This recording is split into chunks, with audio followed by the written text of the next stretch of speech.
हादसे का शिकार हो गई। ट्रेन दिल्ली के निजामुद्दीन से भोपाल के कमलापति स्टेशन जा रही थी कि तभी ट्रैक पर अचानक से ही गाय आ गई और ट्रेन से टकरा गई, जिसकी वजह से वंदे भारत एक्सप्रेस के आगे वाले हिस्से को नुकसान पहुंचा। हादसे के बाद डबरा स्टेशन के पास ट्रेन को रोका गया। ट्रेन में मौजूद रनिंग टेक्निकल स्टाफ ने इंजन को दुरुस्त किया और ट्रेन 15 मिनट तक वहां खड़ी रही, जिसे ठीक करने के बाद भोपाल के लिए रवाना कर दिया गया। इसके पहले भी वंदे भारत एक्सप्रेस कई बार इसी तरीके से हादसे का शिकार हो चुकी है।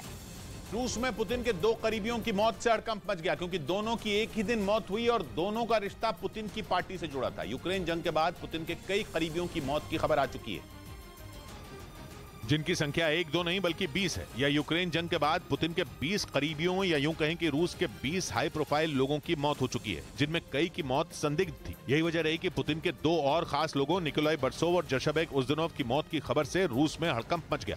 दावा किया गया कि 77 साल के निकोलाई बर्सोव की उनके घर में मौत हुई, जिसका कारण पता नहीं चल पाया, जबकि 57 साल के जशबेक उज़दनोव की मौत लंबी बीमारी के बाद हुई।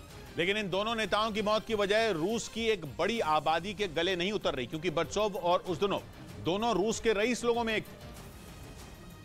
और बर्सोव का नाम तो रूस के 100 सबसे अमीर सरकारी कर्मचारियों में शामिल था। ये तक अटकलें लगी कि उन्होंने चोरी छिपे ब्रिटेन में रहने का अधिकार हासिल कर लिया था और वो रूस पर लगे पश्चिमी देशों के प्रतिबंधों से दबाव में थे। जशबेक उज़दनोव के बारे में कुछ ऐसा कहा गया जिसके बाद पुतिन के करीबियों की मौत का मामला एक बार फिर से हाईलाइट हो गया, क्योंकि पश्चिमी मीडिया ने दावा किया था कि रूस में जो यूक्रेन पर हमले का विरोध करता है उसकी जान चली जाती है, जिसका मतलब यह हुआ कि पश्चिमी देश इस मुद्दे को तूल देना चाहते हैं, क्योंकि इससे उन्हें पुतिन पर उंगली उठाने का मौका मिल गया।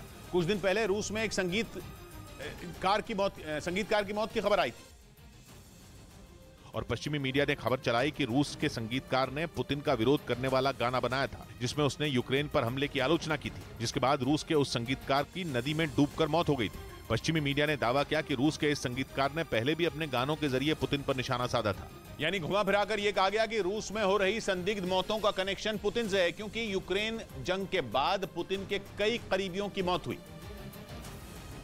और ये सभी लोग या तो पुतिन के बहुत खास थे या उनकी पार्टी यूनाइटेड रशिया पार्टी का हिस्सा थे। और इन सभी लोगों में किसी को जहर दिया गया, कोई खिड़की से गिरकर जान गंवा बैठा, तो किसी का शव पेड़ से लटका मिला। और अब रूस के 2 और बड़े नेताओं की मौत की खबर आई। और इस वक्त की एक बड़ी खबर त्रिपुरा की राजधानी अगरतला से जुड़ी हुई है, वो आपको बता दें, जहां एमबीबी एयरपोर्ट से 6 बांग्लादेशी नागरिकों को हिरासत में लिया गया है।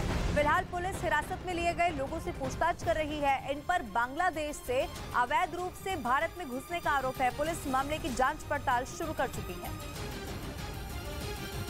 और इधर पाकिस्तान का खैबर पख्तूनख्वा प्रांत एक साथ 5 आतंकवादी हमले से दहल गया है, जहां एक साथ लखी मारवात, टांक, बन्नू समेत 5 अलग अलग इलाकों को आतंकियों ने निशाना बना दिया और रात के अंधेरे में